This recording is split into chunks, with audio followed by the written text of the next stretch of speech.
disciplina da nossa teologia, eu falei isso aqui na escola passada, do ano passado, tem uma disciplina por nome hermenêutica, que defende a tese que nós não podemos fazer uma doutrina de apenas um texto, senão vira mero pretexto de pregador. Tem que ter mais de um texto para ser oficializado, declarado, decretado como doutrina, instrução, ensinamento. Só Isaías 48 não dá, tem que ter mais um texto.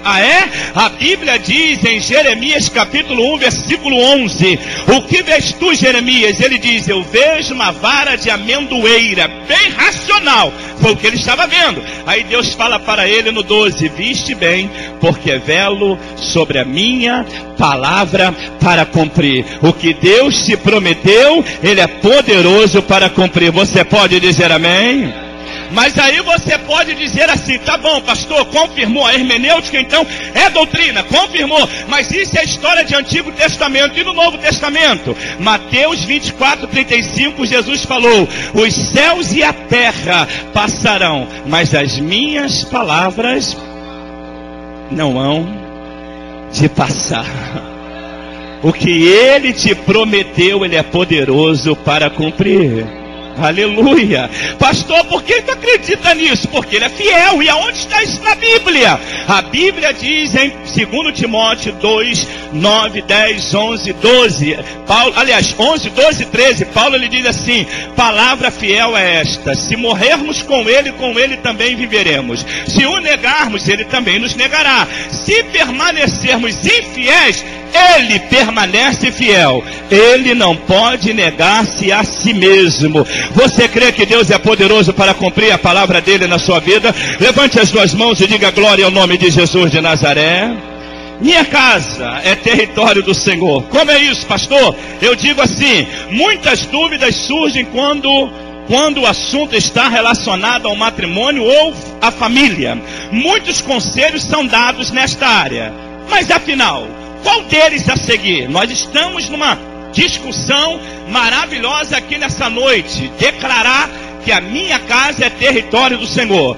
Quais são os conselhos? Quais deles eu devo seguir? Em primeiro lugar eu digo assim, o padrão do mundo muda com o tempo. O que era bom para as gerações anteriores, hoje já parece ultrapassado para os mais jovens. Todos nós sabemos disso, tanto de ordem espiritual como de ordem material. Eu estou falando não é só de coisas ruins não, coisas boas mesmo. Era bom para os nossos pais, hoje não são boas para os nossos filhos. Mudou, a mentalidade mudou. Até porque nós vivemos numa era pós-moderna, ou nessa chamada pós-modernidade, que tudo hoje se explica cientificamente, que também não é novidade para os nossos jovens. Por exemplo, para os nossos adolescentes que estão aqui, a maioria deles, final do ano agora estão terminando, daqui a 3 meses estão terminando o 2º grau. Tem homens e mulheres em nosso meio que estudaram, formaram, montaram uma família, têm uma família abençoada, são pessoas prósperas, mas não passaram da primeira série ginasial. Vocês não sabem nem o que eu estou falando aqui. Não chegaram muito mal fazer a admissão, que também não é da época de um monte que estão aqui nessa noite. Não conseguiram estudar, tem uma família abençoada. Os nossos adolescentes, hoje, a maioria, no final desse ano, termina o 2º grau. Vão fazer uma faculdade. Quando terminar, vão descobrir que uma faculdade só não dá. Tem que fazer cursos paralelos. Aí vão descobrir que tem que fazer outros cursos para poder hoje ter um bom emprego e mesmo assim ser dedicado para poder se manter no emprego por causa da concorrência desse mundo competitivo. Só que isso também não é novidade. Há 2.600 anos atrás, Deus tomou o profeta Daniel no capítulo 12, versículo 4 e disse assim: e tu, Daniel, fecha pois esse livro, porque nos finais dos tempos uns correrão de um lado para o outro e a ciência se multiplicará. Nós estamos vivendo esse período da tecnologia avançada. E por causa do corre-corre, da correria, da tecnologia avançada, não sei se vocês repararam que um telefone em casa não resolve mais nada. Um celular também já não resolve mais. A internet já não está resolvendo também. Ter que viajar de um lado para o outro de avião também já não está dando mais tempo. continuamos correndo. Nós começamos a correr há 40 anos atrás, há 50 anos atrás, há 30 anos atrás, há 20 anos atrás, continuamos correndo, cada dia correndo mais, uns correrão de um lado para o outro, a Bíblia fala sobre isso, mesmo nessa era pós-moderna, 2010, século 21, aonde tudo se explica tecnicamente, nós sabemos que é dessa forma. E aí, pastor, o que acontece? Na cabeça de algumas pessoas, tudo já está ultrapassado. E nós, pastor, que procuramos andar na presença de Deus, a Bíblia diz em 2 Coríntios capítulo 3, versículo 18, que nós vamos nos renovando de glória em glória. Quando eu olho para esse texto e vejo esse mundo corrido, que não dá tempo para nada, e nesse corre-corre, quando nós olhamos aquele nenenzinho que ficava correndo agarrado na nossa perna, pequeno ainda, já cresceu.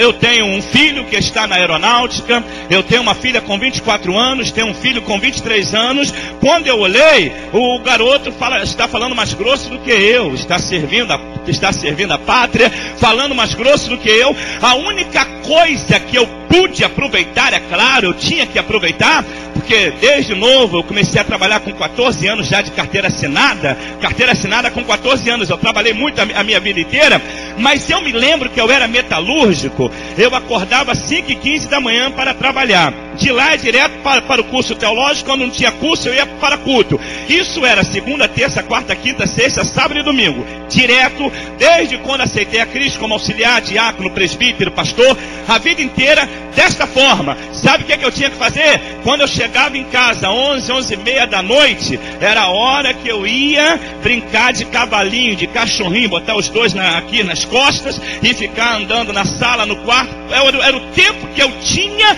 para, como diz os irmãos, né, alguns por aí, curtir os meus filhos. Aí, mesmo assim, quando eu olhei, já estavam grandes. Quantos casos acontecem dessa forma? Até essa que nós vimos aqui não foge a regra. Por que muitos filhos estão perdidos nas drogas? Sabe por quê? Porque que os seus questionamentos na adolescência, as suas interrogações, não tiveram eco, não tiveram resposta em casa. Foi ter resposta com o colega do colégio, foi ter resposta com o coleguinha de lá de fora, a coleguinha do shopping, o amigo da esquina, o amigo da outra rua, um amigo do amigo.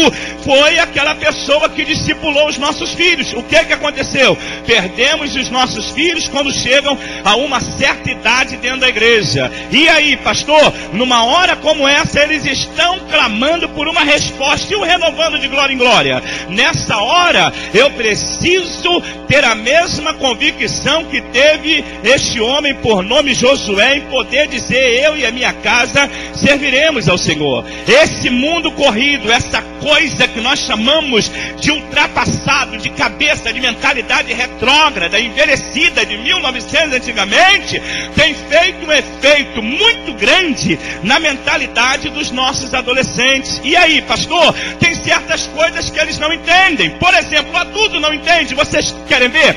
Há mais ou menos 4, 5 meses atrás, um camarada que há 4 anos atrás ele foi preso, porque ele era assassino, ele era estuprador, ele era pedófilo. Ele foi preso há 4 anos atrás. Pare e analise o que eu vou falar aqui. Nós muitas e muitas vezes não temos respostas. Há 4 anos ele foi preso, há 4 anos atrás ele foi preso, dado como psicopata, 4 anos atrás. Ele, quando foi preso, foi julgado, sentenciado a 14 anos de cadeia. Não passaram os 14 anos, com 4 anos preso, ele foi consultado, aliás, ele foi medicado por um psicólogo, um psicoterapeuta, um religioso, não sei a denominação mesmo, se eu soubesse não falaria, tá? Aqui aceita, ou sei lá, quem foi o consultor daquele camarada, um religioso e um DECIP, que é um polícia do presídio. Ele foi consultado, todos eles observaram, analisaram, ouviram e viram que o camarada estava pronto para ser inserido de novo no contexto social, estava pronto para viver em sociedade. A sociabilização já tinha entrado de novo no coração do psicopata, daquele camarada que foi taxado como monstro há 4 anos atrás. Ele agora estava pronto para andar em sociedade, estava pronto para sociabilização. O que é sociabilização? É estar com, é andar com, é viver com, porque o homem ele é um ser altamente sociável. Então ele estava pronto para isso. Botaram ele na rua, com menos de um mês na rua, ele estupra e mata a paulada uma criança de 7 anos, outra criança de 9, um adolescente de 13, um jovem de 19 anos e mais 2 que eu esqueci a idade. Com pouco tempo na rua ele faz isso.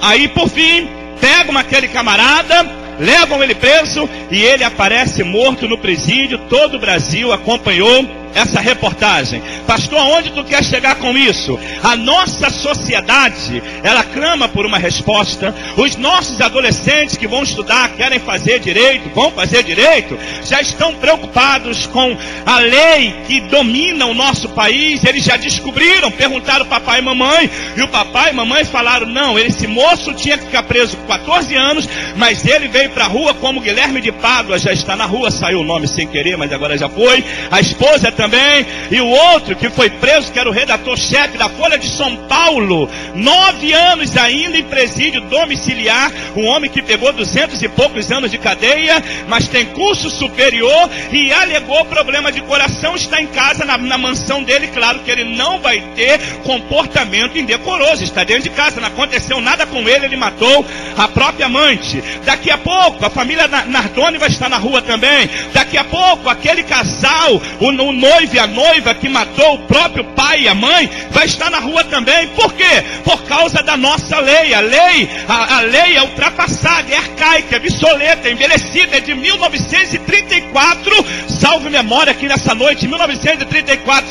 E sabe como é essa lei? O camarada, ele pode pegar 200 anos de cadeia, mas pela lei só pode ficar 30 preso, só 30 anos preso. Mas se ele tiver um bom comportamento, com 4 ou 6 anos ele está na rua de novo, já está vivendo de novo em sociedade. Foi o que aconteceu. Aquele moço não estava preparado para viver em sociedade, saiu e ceifou a vida de 6 pessoas que encontraram. Ele levou aonde ele enterrou as 6 pessoas e outras pessoas que nós não sabemos. Aquele pedreiro, isso deve ter 4 ou 5 meses. Os nossos adolescentes estão clamando por resposta. Os nossos adolescentes estão querendo descobrir por que isso, por que tanta arbitrariedade, por que tanta promiscuidade, por que tanta imoralidade, por que tanto homossexualismo. Por exemplo, São Paulo parou no mês passado 3 milhões de homossexuais na passeata gay. Aí saiu na internet 800 mil.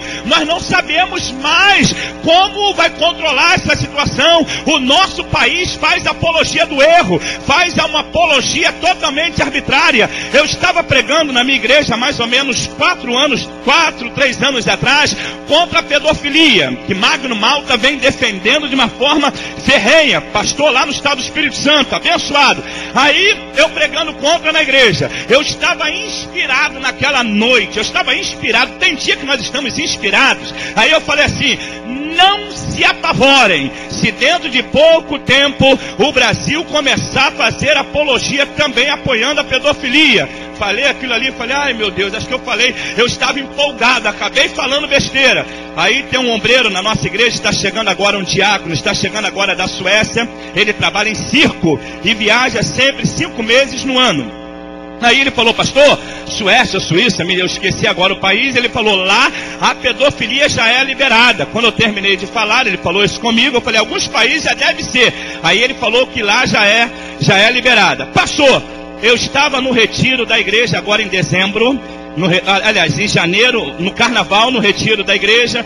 Um dia do retiro, acho que foi no domingo, na segunda-feira, eu abri o jornal. Quando eu abri um jornal que circula lá no Rio de Janeiro, abri o jornal e vi uma determinada cantora, tanto na Bahia quanto no Rio de Janeiro. Não sei se vocês viram esse jornal, chegou aqui também no estado de Santa Catarina, ela fazendo em cima do trio elétrico uma apologia à pedofilia. Isso esse ano.